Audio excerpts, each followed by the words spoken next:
હાલો friend, જય શ્રી કૃષ્ણ, જય માતાજી। રોંઢાના ચા પાણી પીધા, ઘરના કામ કર્યા અને હવે અત્યારે અમે કામ ઉપાડ્યું છે અડદ ભેળવાનું, કેમ કે અડદને કર્મોદયને રાખ્યા હતા ને। તો હાલો, જો આ બાજુ છે ને અમાર બાઈએ ખંટોળો લઈ લીધો છે ને અડદ ભેળવાનું કામ ચાલુ કર્યું છે। પહેલી વાર છે ને અમે અડદની દાળ બનાવવાના છે। જો તો મસ્ત એવી દાળ નીકળે છે ને બા ધીરે ધીરે અડદ ભેળે છે। બા કે પેલા મને ભેળવા દે ને પછી તારો વારો હોય કે।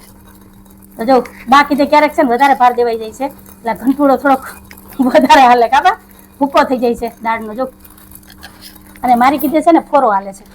તો હાલો હવે છે ને હા, મારો ને બાનો બેયનો હાથ અવરો પડે છે એટલે બા અમારે જો આમ ટોપી પહેરવે છે। તો હાલો હવે છે ને હું ફટાફટ આગળ અડદ ભેળી નાખું, પછી તમને બતાવું કે કેવી દાળ બનીને તૈયાર થઈ છે। ઓ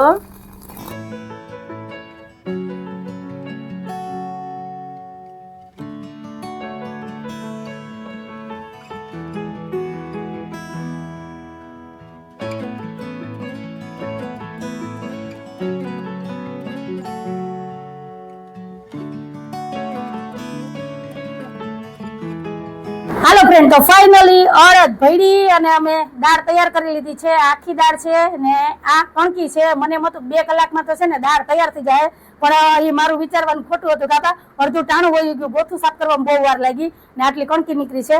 અને હજી આને છે ને 2 દી હુકવવી પડશે કાકા, ત્યારે ફોતરી ઉખડશે ને 2 દી તડકે અને 2 દી ઠારમાં રાખશું ને એટલે આની બધી ફોતરી ઉખડી જાય એટલે મસ્ત એવી અડદની દાળ થઈ જાય તૈયાર। તો આજ અમે પહેલી વખત હાહુ બે અડદની દાળ બનાવી। ચણાની દાળ તો બનાવતા જ હોય, તો તમારે બધાને શું કહેવાનું છે કહેજો ને। આ તો મારો આજનો વિડીયો જો તમને ગમ્યો હોય તો વિડીયો લાઈક કરજો, શેર કરજો, સબસ્ક્રાઇબ કરજો ને કમેન્ટમાં કહેજો કે તમે અડદની ચણાની કે કોઈ પણ દાળ ઘરે બનાવો કે નહીં। આવજો, જય ભોલેનાથ, જય શ્રી રામ।